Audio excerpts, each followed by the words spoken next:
उत्तर प्रदेश के मुजफ्फरनगर जनपद स्थित मीरापुर विधानसभा सीट पर 20 नवंबर को उपचुनाव होना है, जिसको लेकर एनडीए से लोकदल प्रत्याशी मिथिलेश पाल के चुनाव प्रचार के लिए शुक्रवार को मोहना क्षेत्र में स्थित एक जनसभा को संबोधित करने सूबे के मुख्यमंत्री श्री योगी आदित्यनाथ पहुंचे।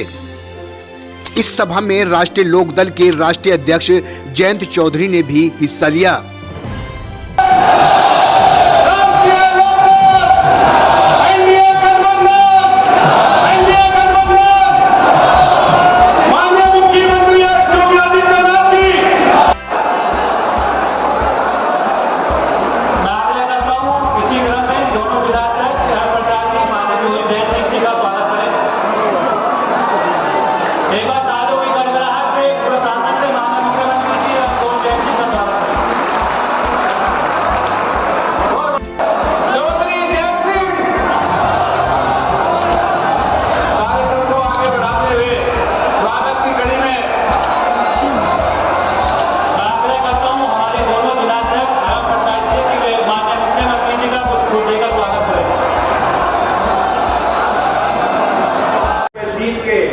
क्षेत्र का नाम रोशन किया उनका भी नमन करता है। सभी सम्मानित पदाधिकारी नेतागण, हमारे भारतीय जनता पार्टी के अध्यक्ष जैन जी, संदीप जी और सम्मानित मंच करके मैं अपना सभी को इससे जोड़ता हूँ और त्योहारों की सभी को राम राम। त्योहारों का एक जश्न सा माहौल हमने आज क्षेत्र में देखा और मैं शुरुआती तौर पर कहना चाहता हूं कि भारतीय जनता पार्टी और राष्ट्रीय लोकदल ने इस क्षेत्र की परंपरा को पहचानते हुए चुनाव आयोग से हमने दरखास्त गुजारिश की थी। ये चुनाव 13 तारीख का था और चुनाव आयोग ने सभी तकनीकी पहलुओं पर विचार करते हुए हमारे दरखास्त को स्वीकारा और चुनाव को 20 तारीख तक किया। बहुत बड़ी संख्या और तादाद में गांव देहात के लोग, खासतौर से पूरे पश्चिमी उत्तर प्रदेश के लोग कार्तिक पूर्णिमा के इस महोत्सव में गंगा स्नान के लिए जाते हैं। सह परिवार जाते के लिए जाते। यहाँ कितने लोग हैं हाथ खड़े करके बताओ जो यहाँ चोकरता या गढ़ में गए हैं गंगा स्नान के लिए। अब मुझे ये बताओ, विपक्षी पार्टियां क्यों चाहती थी कि उस त्योहार के बीचों बीच चुनाव हो? ये मैं इसलिए कह रहा हूं क्योंकि जब चुनाव आयोग ने चुनाव टालने का निर्णय लिया तो सही निर्णय था। आपकी जन भावनाओं का कदर करते हुए चुनाव आयोग ने फैसला किया, हमारी मांग में एक निर्णय लिया गया। लेकिन तब भी विपक्ष के कुछ नेता और पार्टियों को हजम नहीं हुआ। सीधी बात है, वे चाहते थे कि गांव देहात के जो लोग यहाँ एकत्रित है, सब समाज के लोग हैं, सीधे ईमानदार सच्चे लोग हैं, वे चाहते थे कि आप तो अपनी परंपरा और भावना के अनुरूप वहां गंगा स्नान करो और उनके आपके पीछे आपकी वोट पे कब्जा मार के ये किसी तरह से आप गड़बड़ा देंगे। ये लोग संविधान की बात करें, जो एक संवैधानिक संस्था चुनाव आयोग नहीं मानते। आज उत्तर प्रदेश में योगी जी के शासन को आपने देख लिया, पढ़ लिया, पहचान किया है। सबसे बड़ी खूबी है ये कोई पक्षपात नहीं हो सकता। कोई अनैतिक काम अगर इनके दल का नेता हो, कार्यकर्ता हो और हमारे दल का कोई नेता तो करेगा ही नहीं। अगर कोई सिफारिश हम भी योगी से करेंगे अनैतिक कार्य की, नियम और कानून के तहत चलेंगे। कोई अनैतिक कार्य, कोई हिम्मत नहीं है ये कानून कहां से बनते हैं? संसद में जो आपके प्रतिनिधि बैठे हैं वे आपकी भावनाओं के लोग वहां पहल करते हैं और कानून बनते हैं। लेकिन संसद द्वारा बनाया गया कानून कहां से ताकत देते हैं? देश के संविधान से ही ताकत देते हैं। भारतीय संसद भी कोई ऐसा कानून नहीं बना सकती जो देश के संविधान के अनुरूप ना हो। जो लोग संविधान चुनाव के वक्त कहते हैं जिसके संविधान खतरे में है, वे लोग कानून की धज्जियां उड़ाने में सबसे आगे और अग्रणी रहते थे जब तक योगी जी ने शासन को नहीं संभाला। और आज उनके बस में कुछ नहीं है, वो तरह तरह की वो बात करते हैं। ये चुनाव,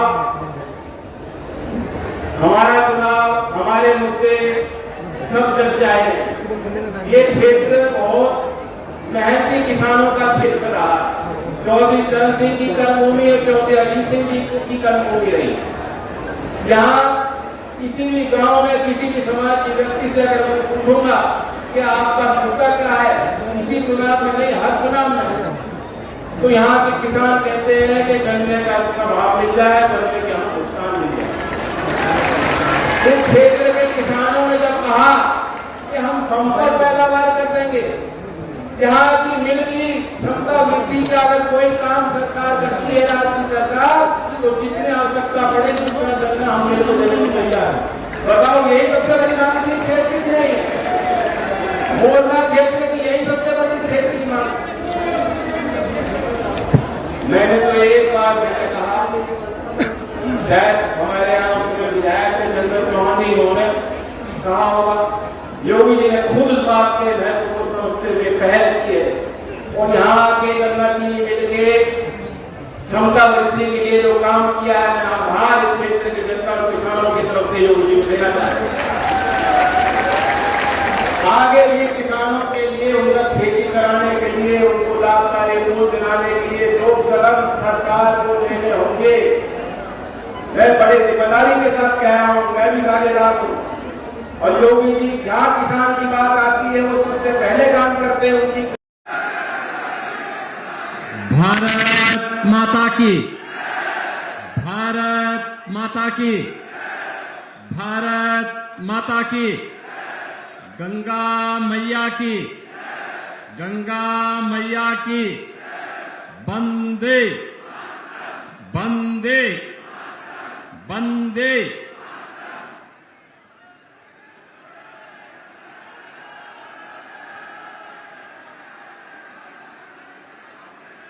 राष्ट्रीय लोकदल के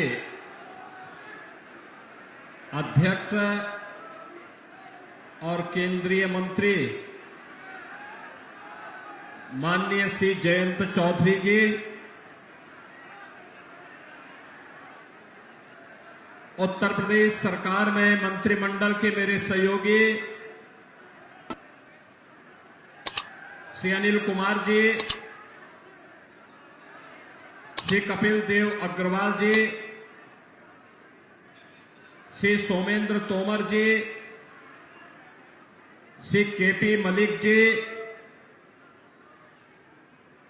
माननीय सांसद श्री चंदन चौहान जी, श्री राजकुमार सांगवान जी,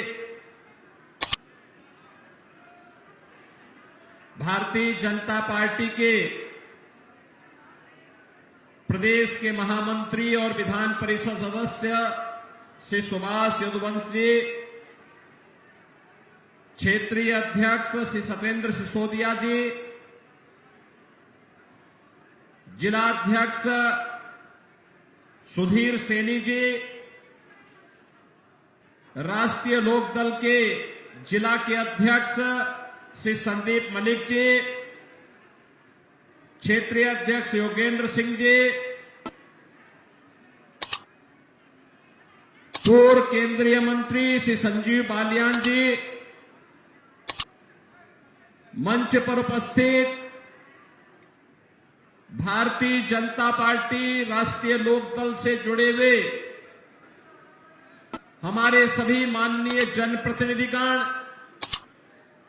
पदाधिकारीगण और लोकप्रिय प्रत्याशी, एनडीए की लोकप्रिय प्रत्याशी श्रीमती मिथिलेश पाल जी का समर्थन करने के लिए उपस्थित मीरापुर के मेरे सभी बहनों और भाइयों, सूर्य षष्ठी और दीपावली के उपरांत अब कार्तिक पूर्णिमा के स्नान की बारी आई है। गंगा मैया को कोटि कोटि नमन करते हुए भागवत भूमि सुख तीर्थ की इस पावन धरा को नमन करते हुए मैं आप सबका हृदय से अभिनंदन करता हूं, आपका स्वागत करता हूं। बहनों और भाइयों, कितना पुराना इतिहास है मां गंगा का। इस धरती माता के साथ हमारे इतिहास को जोड़ता है। विगत 5000 वर्षों से सुख तीर्थ, जिसे हम शुक्रताल के रूप में जानते हैं, दुनिया का कोई भी भागवतकार कथा व्यास बनने की विशेषज्ञता का पहला प्रमाण होता है कि इस पावन सुख तीर्थ में आकर के अपनी भागवत कथा का वाचन करे, और जब यहां वाचन कर लेगा तभी वह एक कथा व्यास के रूप में भागवतकार कहलाया जाएगा। 5000 वर्ष पहले महाराज परीक्षित को इसी पावन भूमि पर महाराज सुखदेव ने इस पावन कथा को सुनाया था। मुक्ति प्रदान करने वाली ये पावन कथा 5000 वर्ष से कोटि कोटि मानवों का, सनातन धर्मावलंबियों की मुक्ति का मार्ग प्रशस्त करते हुए उन्हें जीवन पथ पर आगे बढ़ने के लिए प्रेरित कर रहा है। और इस पुण्य क्षेत्र में कार्तिक पूर्णिमा का स्नान सुख तीर्थ में, गढ़मुक्तेश्वर में, मां गंगा के आंचल में जहां कहीं भी जगह मिलेगी, हर श्रद्धालु जाकर के स्नान करेगा। लेकिन बहनों और भाइयों, आपका पर्व और त्योहार आता है और पीड़ा होती है समाजवादी पार्टी को कि ये पर्व और त्योहार कैसे सुख और शांति से मना देंगे। आपने देखा होगा भारत निर्वाचन आयोग ने 13 नवंबर को चुनाव की तिथि घोषित की थी। सभी राजनीतिक दलों ने जनता जनार्दन की सुविधा और आस्था को सम्मान करते हुए चुनाव आयोग से अनुरोध किया था कि ये चुनाव की तिथि आगे बढ़ा दी जाए, क्योंकि 11 नवंबर से ही हमारा पश्चिमी उत्तर प्रदेश, मुजफ्फरनगर, शामली, गाजियाबाद, मुरादाबाद, संभल, अमरोहा और आसपास के क्षेत्र के श्रद्धालु गंगा स्नान करने के लिए सुख तीर्थ पर या फिर गढ़मुक्तेश्वर में या टिकरी में जाकर के वहां रात्रि निवास करते हैं, वहां प्रवास करते हैं, कुछ घंटे मां गंगा के आंचल में व्यतीत करते हैं। उनकी आस्था का सम्मान हो। हम आभारी हैं भारत निर्वाचन आयोग के कि उन्होंने जन आस्था का सम्मान दिया, लेकिन समाजवादी पार्टी ने इस फैसले का विरोध किया। इस समाजवादी पार्टी पूरी तरह एक्सपोज हो चुकी है। पहले तो सपा और कांग्रेस में एक प्रकार का तलाक सा हो गया है, दोनों ने छोड़ दिया है। दोनों में फिर से वही खटपट शुरू हो गई है, क्योंकि लोकसभा चुनाव में इन्होंने आपके बीच में कहा था खटाखट खटाखट। एक खटाखट का लाभ मिला क्या किसी को? मिला क्या इनके खटाखट का लाभ? बहनों और भाइयों, अब दोनों में खटपट शुरू हो गई और उसी की तैयारी है, उसी का आह्वान करने के लिए आज हम आए हैं। उन्होंने खटाखट के नाम पर आपको बहकाया, जनता जनार्दन को गुमराह किया, गलत मार्ग पर ले जाने का कुत्सित प्रयास किया। अवसर है अब इस समाजवादी पार्टी का सफाचट करने का। याद करिए, ये वही समाजवादी पार्टी है और इनके प्रत्याशी मुजफ्फरनगर दंगे का सरगना भी तो है। बहनों और भाइयों, हथियारों का जखीरा बरामद हुआ था और याद करिए, तब समाजवादी पार्टी की सरकार के मुखिया और आज के समाजवादी पार्टी के भी मुखिया उन दंगाइयों को अपने सरकारी आवास पे बुला करके सम्मानित कर रहे थे। बहनों और भाइयों, आपने देखा होगा ये पश्चिमी उत्तर प्रदेश, जहां का हमारा अन्नदाता किसान अपने खून और पसीने से धरती माता में सोने उगलाने का काम करता है, अपनी मेहनत से, अपनी पुरुषार्थ से पूरी धरती में फसलें लहलाती भी दिखाई देती हैं तो सोने जैसा एक महक देती है। और बहनों और भाइयों, इस पश्चिमी उत्तर प्रदेश को समाजवादी पार्टी की सरकार कहां लेके चली गई थी? पलायन का दंश यहां के लोगों को झेलना पड़ रहा था। बेटी और बहन सुरक्षित नहीं थी, किसान परेशान था, नौजवान पलायन करने के लिए मजबूर था, व्यापारी अपना व्यापार समेट करके उत्तर प्रदेश छोड़ने के लिए मजबूर था और समाजवादी पार्टी समाज को बांट करके सत्ता संचालन करने के लिए तब भी पूरी ताकत लगा रही थी। लेकिन आज मैं आपसे कह सकता हूं बहनों और भाइयों, पिछले 7.5 वर्ष के अंदर भारतीय जनता पार्टी और एनडीए की सरकार प्रदेश में है।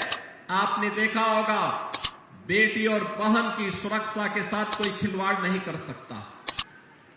उसे मालूम है बेटी और बहन की इज्जत के साथ खिलवाड़ करेंगे तो इसके दुष्परिणाम क्या होने जा रहे हैं। उसे मालूम है कि बेटी और बहन की इज्जत के साथ खिलवाड़ करने की कीमत किस रूप में उसे चुकानी पड़ेगी। उसे मालूम है एक व्यापारी की सुरक्षा में सेंध लगाने का दुष्परिणाम क्या होने जा रहा है।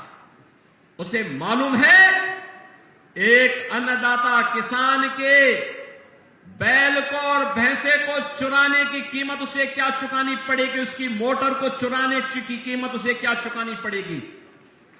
उसे मालूम है कि दंगों की कीमत किस रूप में उसे चुकानी पड़ेगी। अब तो दंगा नहीं हो रहा पश्चिमी उत्तर प्रदेश में, अब तो किराना में पलायन भी नहीं हो रहा है, अब तो यहां व्यापार फल फूल रहा है, अब तो यहां पे 4 लेन, 6 लेन, 12 लेन के एक्सप्रेस हाईवे बन रहे हैं और अब तो रैपिड रेल भी सचपट रूप से मेरठ से दिल्ली की दूरी तय कर ली है। और ईश्वर चाहेंगे, मां गंगा की कृपा होगी तो मुजफ्फरनगर भी बहुत जल्दी इस सुविधा का लाभ प्राप्त करने के दिशा में अग्रसर होगा। अब तो यहां स्पोर्ट्स यूनिवर्सिटी बन रही है, सहारनपुर में भी एक विश्वविद्यालय मां शाकंभरी के नाम पे बन गया है। और अन्नदाता किसानों को, बहनों और भाइयों, अन्नदाता किसान 1995 से 2017 तक 22 वर्ष में जितना गन्ना मूल्य का भुगतान हुआ उससे कई ज्यादा हमने 7 वर्ष में 2,53,000 करोड़ रुपए का गन्ना मूल्य का भुगतान अपने अन्नदाता किसानों के खाते में करवाने का काम किया है। बहनों और भाइयों, आज अन्नदाता किसान सम्मान निधि का लाभ प्राप्त कर रहा है। आज अन्नदाता किसान को हम लोगों ने निजी ट्यूबवेल वाले जितने भी किसान थे उनसे कह दिया है मार्च 23 के बाद का एक भी पैसा उन्हें भुगतान नहीं करना है, सरकार उसका भुगतान कर रही है।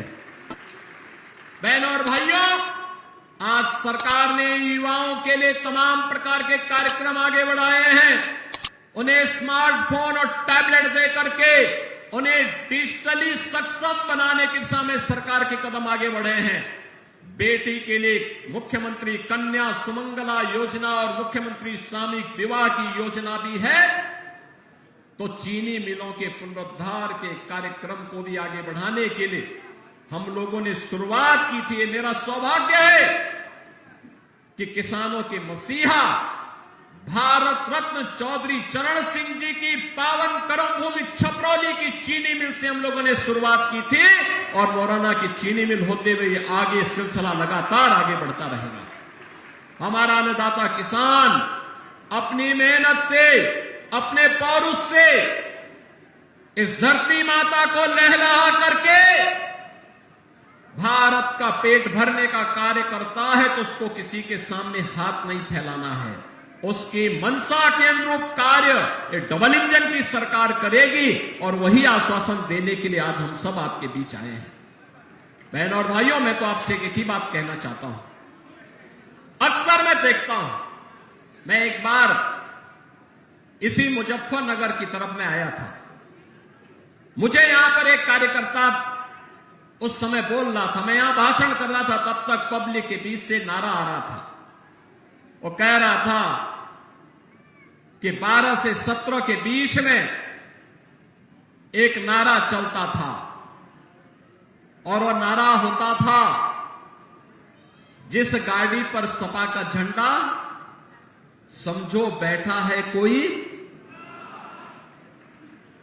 और बहनों और भाइयों, आज मैं कह सकता हूं कि जहां दिखे सपाई वहां बिटिया घबराई। आपने देखा होगा उनके कारनामों को। अयोध्या में नजारा आपने देखा होगा, कन्नौज में देखा होगा। ये नया ब्रांड है समाजवादी पार्टी का, ये नया ब्रांड है इनका। इनको लोग लाज नहीं, ये आस्था के साथ खिलवाड़ करने वाले लोग हैं। बेटी और बहन की सुरक्षा में सेंध लगाने वाले लोग हैं। इनके वास्तविक संस्कार देखने हैं तो समाजवादी पार्टी के मीडिया सेल के सोशल मीडिया हैंडल को देखिए, कितनी घटिया स्तर की बातों को ये लोग करते हैं। इस समाजवादी पार्टी के वास्तविक चरित्र को दिखाता है। और बहनों और भाइयों, मैं आप सबको इस बात के लिए आज कहने के लिए आया हूं, डबल इंजन की सरकार बेटी और बहन की सुरक्षा के साथ किसी को खिलवाड़ नहीं करने देगी। अन्नदाता किसानों के सम्मान के साथ किसी को खिलवाड़ नहीं करने देगी। व्यापारियों की सुरक्षा में किसी को सेंध नहीं लगाने देगी। और युवाओं की नौकरी और रोजगार में भी किसी को किसी प्रकार से खिलवाड़ नहीं करने देगी। और अभी तो मुजफ्फरनगर की नई खबर आने वाली है, 60,000 से अधिक पुलिस भर्ती के परिणाम आने वाले हैं। और याद रखना, खेलते यहां के नौजवान हैं। अपने योग्यता के बल पर जो पहले उपेक्षित हो जाते थे, अब तो मुजफ्फरनगर, मेरठ, बागपत, शामली, बुलंदशहर, इन जनपदों के युवा बड़े पैमाने पर भर्ती होते हैं। कोई रोक टोक नहीं, कोई भेदभाव नहीं, बड़े पैमाने पर भर्ती होने वाले हैं। और परिणाम हम बहुत शीघ्र देने जा रहे हैं। 60,200 पद पर एक साथ भर्ती हो रही है, और बहनों और भाइयों, इसीलिए मैं आपसे कहने के लिए आया हूं, युवाओं के लिए सरकारी नौकरी भी है, तो खिलाड़ियों के लिए भी हम लोगों ने एक पॉलिसी बना करके उन्हें नौकरी देने की कार्रवाई को आगे बढ़ाया है। अब यहां का खिलाड़ी जो ओलंपिक में, एशियन गेम्स में, कॉमनवेल्थ में, वर्ल्ड चैंपियनशिप में मेडल जीतता देश के लिए, उत्तर प्रदेश सरकार पैसा भी देती है और साथ साथ नौकरी भी देती है। प्रीतिपाल की चर्चा यहां पर जेएनसी कर रहे थे। बहनों और भाइयों, मैं स्वयं इन खिलाड़ियों को मैंने लखनऊ में आमंत्रित किया था, और लखनऊ में आमंत्रित करके उन्हें सम्मानित किया था, धनराशि भी दी थी, और मैंने कहा था पॉलिसी के अंतर्गत आवेदन करिए, आपको नौकरी की गारंटी ये सरकार देगी, क्योंकि आपकी सरकार है। ये उपचुनाव उसी परसेप्शन को ठीक करने के लिए आपके बीच हम लोग आए हैं। हम इसीलिए आपके बीच में आए हैं। देश के अंदर मैसेज साफ होना चाहिए, संदेश साफ होना चाहिए, स्पष्ट होना चाहिए। हमें गुंडे और दंगाई नहीं चाहिए, हमें अराजक तत्व नहीं चाहिए, विकास के बैरियर को हटाने वाले लोग चाहिए, किसानों का सम्मान करने वाले लोग चाहिए, व्यापारियों की सुरक्षा देने वाले, बेटी और बहन का सम्मान करने वाले लोग चाहिए। और केवल एनडीए की, भारतीय जनता पार्टी नेतृत्व की, भाजपा और आरएलडी की सरकार ये गारंटी आपको देने के लिए आज आपके बीच में आई है, आपसे कहने के लिए आई है, यह कार्य केवल यही करेंगे।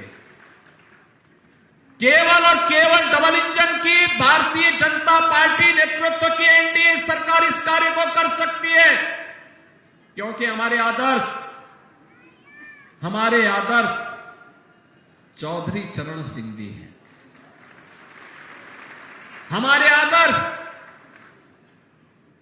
धन सिंह कोतवाल जैसे महान क्रांतिकारी हैं, हमारे आदर्श वे महापुरुष हैं जिनका सब कुछ मातृभूमि के लिए समर्पण भाव के साथ बलिदान के लिए समर्पित हुआ है। हमारे आदर्श भारत माता का वह लाल है जो अपने आप को भारत की सीमाओं की सुरक्षा करते करते अपने आप को बलिदान कर रहा है। और बहनों और भाइयों, इसीलिए हम एक ही बात कहते हैं, हर काम देश के नाम होना चाहिए, किसी व्यक्ति के लिए नहीं, जाति मत और मजहब के लिए नहीं। और मोदी जी ने इसीलिए आप सबसे कहा, मोदी जी ने जब कोई योजना चलाई तो योजना का नाम भी लिखा सबका साथ और सबके विकास का। विकास सबका, सुरक्षा सबको, सम्मान सबको, लेकिन तुष्टीकरण किसी का नहीं। और बहनों और भाइयों, उसी भाव के साथ आज मैं आपसे अपील करने के लिए आया हूं। एनडीए ने राष्ट्रीय लोकदल के चुनाव चिन्ह के तहत यहां पर श्रीमती मिथिलेश पाल जी को अपना प्रत्याशी बना करके आपके बीच में उतारा है। मिथिलेश पाल जी, आपने देखा होगा, एक सहज सरल नारी के रूप में आपके बीच में सेवा भाव के साथ कार्य करने के लिए आई है। और मैं तो धन्यवाद दूंगा जैन जी को कि उन्होंने मिथिलेश जी को प्रत्याशी बना करके, उतार करके, जन भावनाओं को सम्मान दे करके एनडीए में भाजपा लोकदल के सभी कार्यकर्ताओं के भावनाओं के अनुरूप, जनता जनार्दन की इच्छा के अनुरूप एक ऐसा प्रत्याशी दिया है जो इन भावनाओं को प्रतिनिधित्व देकर के आगे बढ़ा सके। हमारे पास बहुत सारे प्रत्याशी थे, सभी योग्य थे, सक्षम थे, और समय समय पर उसी प्रकार की भावनाओं को हम लोग आगे बढ़ाते भी। लेकिन टिकट मिले न मिले, पूरी निष्ठा के साथ कार्य करना है। और श्रीमती मिथिलेश पाल जी ने यही काम किया है, लगातार आपके बीच में रहकर के सेवा भाव के साथ कार्य करने का जज्बा क्या होना चाहिए, यह उदाहरण उन्होंने प्रस्तुत किया है। और इसीलिए आज मैं आप सबको आश्वस्त करने के लिए आया हूं, विकास और सुरक्षा का सारा दायित्व हमारे ऊपर छोड़ दीजिए, ये सब हम लोग करेंगे, आपको चिंता नहीं करनी है, आपको इसके लिए चिंता नहीं करनी है, यह कार्य हमारा होगा। आपको केवल अपना आशीर्वाद देना है, आप अपना आशीर्वाद दीजिए। बहनों और भाइयों, देश आज एक निर्णायक मोड़ पर खड़ा है। जिस मोड़ पर आज खड़ा है देश, वहां पर आज प्रधानमंत्री मोदी जी के नेतृत्व में एक नए भारत का हम दर्शन कर रहे हैं। इस भारत को दुनिया के एक बड़ी ताकत के रूप में स्थापित करने के लिए आवश्यक है कि डबल इंजन की सरकार को और भी ताकत दिए जाने की आवश्यकता है, और भी ताकत दिए जाने की आवश्यकता है। एक तरफ मोदी जी के नेतृत्व में एक भारत श्रेष्ठ भारत बन रहा है, और दूसरी तरफ इंडी गठबंधन आपसी मनमुटाव को देश के विभाजन और विखंडन की ओर लेके जा रहा है। आपने हाल ही में जम्मू कश्मीर विधानसभा के अंदर उस प्रस्ताव को देखा होगा जिसमें उन्होंने कहा है कि हम कश्मीर के अंदर धारा 370 को फिर से बहाल करेंगे। यानी आतंकवाद की जड़ जो धारा 370 है, जिसे 5 अगस्त 2019 को प्रधानमंत्री मोदी जी ने हमेशा के लिए समाप्त कर दिया है। कांग्रेस और समाजवादी पार्टी को अपनी स्थिति स्पष्ट करनी चाहिए कि जम्मू कश्मीर विधानसभा के इस प्रस्ताव पर वो बोले। क्यों उनका मुंह बंद है इस पर? ये फिलिस्तीन के नाम पर आंसू बहाने वाले लोग, पाकिस्तान के नाम पर आंसू बहाने वाले लोग जम्मू कश्मीर के मुद्दे पर मौन क्यों बने बैठे हैं? ये देश की एकता और अखंडता को चुनौती देने वाली स्थिति है और कोई भी भारतीय राष्ट्र की एकता और अखंडता को कतई पर किसी प्रकार की चोट को स्वीकार नहीं करेगा। और बहनों और भाइयों, उसी का आह्वान करने के लिए मैं आपसे अपील करने के लिए आया हूं। इस समाजवादी पार्टी हो या कांग्रेस, ये राष्ट्रीय एकता और अखंडता के साथ खिलवाड़ कर रही है अपने राजनीतिक स्वार्थों के लिए। इन्होंने झूठ बोल करके लोकसभा चुनाव में जनता जनार्दन को गुमराह करने का काम किया था। उस समय इन्होंने अनर्गल प्रलाप किए थे। बाबा साहब भीमराव अंबेडकर जी के बारे में, संविधान के बारे में झूठ बोल करके जनता को गुमराह करने का कुत्सित कार्य किया था। लेकिन अब तो आपके पास सब कुछ स्पष्ट हो चुका है कि कांग्रेस और समाजवादी पार्टी झूठ बोल करके जनता को गुमराह करके एक और संविधान के बारे में, आरक्षण के बारे में गुमराह कर रही थी, दूसरी तरफ खटाखट योजना से लोगों को बहका भी रही थी।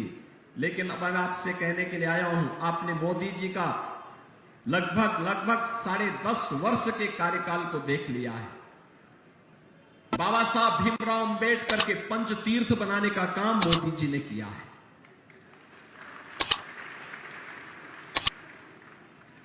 भारत रत्न के रूप में चौधरी चरण सिंह जी का सम्मान करने का काम मोदी जी के नेतृत्व में हुआ है। जबकि यह कार्य 1980 में होना चाहिए था, 1985 में होना चाहिए था, 1990 में होना चाहिए था। लेकिन एक लंबे कालखंड के बाद यह समय लगा जब किसानों को सम्मान मिला है और चौधरी साहब को भारत रत्न से सम्मानित किया है प्रधानमंत्री मोदी जी ने। बहनों और भाइयों, 1857 के प्रथम स्वातंत्र समर के दौरान भारत के शौर्य का प्रदर्शन करके भारत की आजादी के लिए जिस महान क्रांतिकारी ने मेरठ में इस नेतृत्व को आगे बढ़ाया था, ऐसे धन सिंह कोतवाल जी के स्मारक को भी आगे बढ़ाने का काम डबल इंजन की सरकार ने किया है। और इसीलिए मैं आज आपके बीच में आया हूं आपसे कहने के लिए, यह हमारा सौभाग्य है कि उत्तर प्रदेश का पहला स्पोर्ट्स यूनिवर्सिटी हम लोग मुजफ्फरनगर लोकसभा सीट पर ही बना रहे हैं। और यह भी मेजर ध्यानचंद जो हॉकी के जादूगर थे उनके नाम पर ये वर्ल्ड क्लास फैसिलिटी हम वहां उपलब्ध कराने जा रहे हैं। हमारे यहां के खिलाड़ियों को अपनी प्रैक्टिस के लिए फिर यूरोप नहीं जाना पड़ेगा। यूरोप की सुविधा यही मेरठ में आपको मिलेगी, मुजफ्फरनगर में आपको प्राप्त होगी। वन डिस्ट्रिक्ट वन प्रोडक्ट में स्पोर्ट्स के हब के रूप में मेरठ उभरा है। जो मुजफ्फरनगर दंगों की आंच को झेलते झेलते झुलस रहा था, आज हमें प्रसन्नता होती है कि मुजफ्फरनगर अपने गन्ने की मिठास को दुनिया के अंदर पहुंचाने का काम कर रहा है। और उसी आह्वान के साथ आज हम सब आपके बीच आए हैं आपसे कहने के लिए कि बहनों और भाइयों, 20 नवंबर को चुनाव है, 20 नवंबर को चुनाव है। हमें चूकना नहीं है, चूकना नहीं है, अफवाहों के पीछे भी नहीं पड़ना है। 2013 के मुजफ्फरनगर के दंगों को अवश्य स्मरण करके रखना है। दंगा के सरगनाओं को सबक सिखाने के लिए और उनके बारूद पर पानी डालने के लिए हैंडपंप लेकर के मिथिलेश जी आए हैं। उस समय हथियारों के जखीरे इनके यहां बरामद हुए थे। हथियारों के उस जखीरे को तो हम तबाह करने ही वाले हैं, लेकिन उस बारूद के ढेर में पहले पानी हैंडपंप का पड़ेगा और उसको पूरी तरह समाप्त करने के साथ ही यहां पर डबल इंजन सरकार के लिए सहयोग करने के लिए श्रीमती मिथिलेश पाल को चुनाव विजयी बना करके भेजना है। बना के जिता के भेजेंगे, मिथिलेश जी को विजयी बना के भेजेंगे। मीरापुर के घर घर तक इस संदेश को लेके जाएंगे। भाजपा और आरएलडी के सभी कार्यकर्ता घर घर जाकर के जनता जनार्दन से अपील करेंगे, बताएंगे ना कि सुरक्षा और सम्मान के लिए, विकास और विरासत के लिए भाजपा और आरएलडी आवश्यक है, बताएंगे ना। इसलिए आरएलडी के प्रत्याशी के रूप में श्रीमती मिथिलेश पाल जी को भारी बहुमत से विजयी बनाने की अपील करने के लिए मैं आपके पास आया हूं। जो लोग श्रीमती मिथिलेश पाल जी को विजयी बना करके अपना आशीर्वाद देने के लिए आए हैं, हाथ खड़ा करके थोड़ा उनको आशीर्वाद दी दीजिए। मिथिलेश जी आशीर्वाद लीजिए एक बार। माता की, भारत माता की, भारत माता की, गंगे मैया की, गंगे मैया की, जय श्री राम, जय जय श्री राम।